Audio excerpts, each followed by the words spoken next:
நற்செய்தி வாசகம் புனித லூக்கா எழுதிய தூய நற்செய்தி அதிகாரம் 9 இறைவார்த்தைகள் 43b தொடக்கம் 45. அக்காலத்தில் இயேசு செய்த யாவற்றையும் பார்த்து அனைவரும் வியப்படைந்தனர்.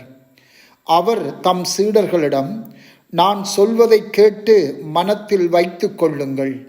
மானிட மகன் மக்களின் கையில் ஒப்புவிக்கப்பட இருக்கிறார் என்றார்.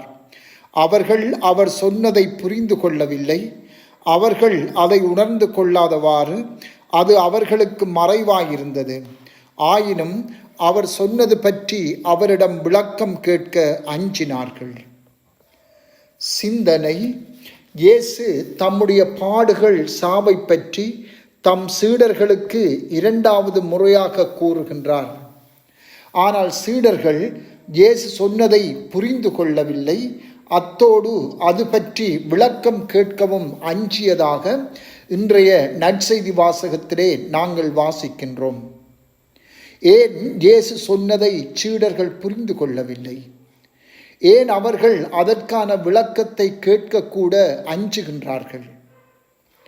சீடர்கள் ஆன்மீக ரீதியிலும் இயேசுவின் மீது கொண்ட பாசத்தின் அடிப்படையிலும் இயேசுவோடு மிகவும் ஒன்றித்திருந்தார்கள். அது நல்லதுதான். ஆனால் சில வேளைகளில் நாங்கள் கொள்ளும் அன்போ பாசமோ எங்களுடைய சிந்தனைகளை மழுங்கடிக்கக்கூடியதாகவும் அமைந்துவிடும்.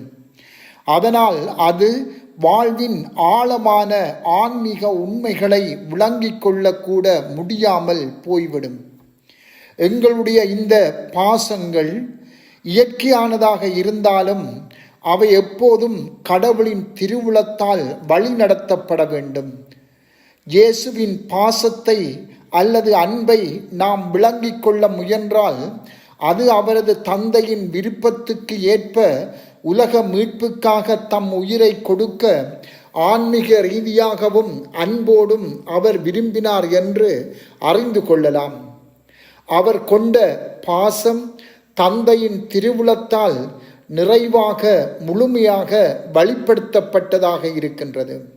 அதனாலே அத்தகையதொரு பெரும் தியாகத்தை அவர் செய்ய முன் வந்தார். இயேசு தம் பாடுகளை அறிவித்த போது சீடர்கள் அதனை புரிந்து கொள்ள முடியாமல் போய்விட்டது. காரணம், அவர்கள் இயேசுவில் கொண்ட அன்போ அல்லது பாசமோ உணர்வுகளின் அடிப்படையில் அமைந்திருந்ததே ஆகும். எனவே இந்த இடத்தில் அவர்கள் இயேசுவோடு கொண்டிருந்த அன்பும் நெருக்கமும் ஆழமான ஆன்மீக உண்மைகளை விளங்கிக் கொள்ள முடியாதபடி தடையாக அமைந்துவிட்டன. மரியா தம் மகன் மேல் கொண்ட அன்பும் பாசமும் தந்தையின் விருப்பத்தால் வழிநடத்தப்பட்டிருக்காவிட்டால் இயேசுவின் பாடுகளையும் சாவையும் அவரால் ஏற்றுக்கொள்ள முடியாமல் போயிருக்கும்.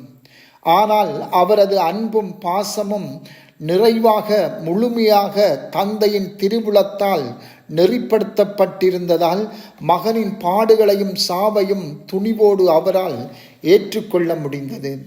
நாங்களும் எங்கள் வாழ்வில் சீடர்களைப் போல இருந்து வருகின்றோம். வாழ்விலே சிலுவைகளை நாம் எதிர்கொள்ளுகின்ற போது நாம் அவற்றை சுமக்க வேண்டுமென்று தந்தை விரும்புகின்ற போது அதனோடு நாம் போராட வேண்டியிருக்கின்றது.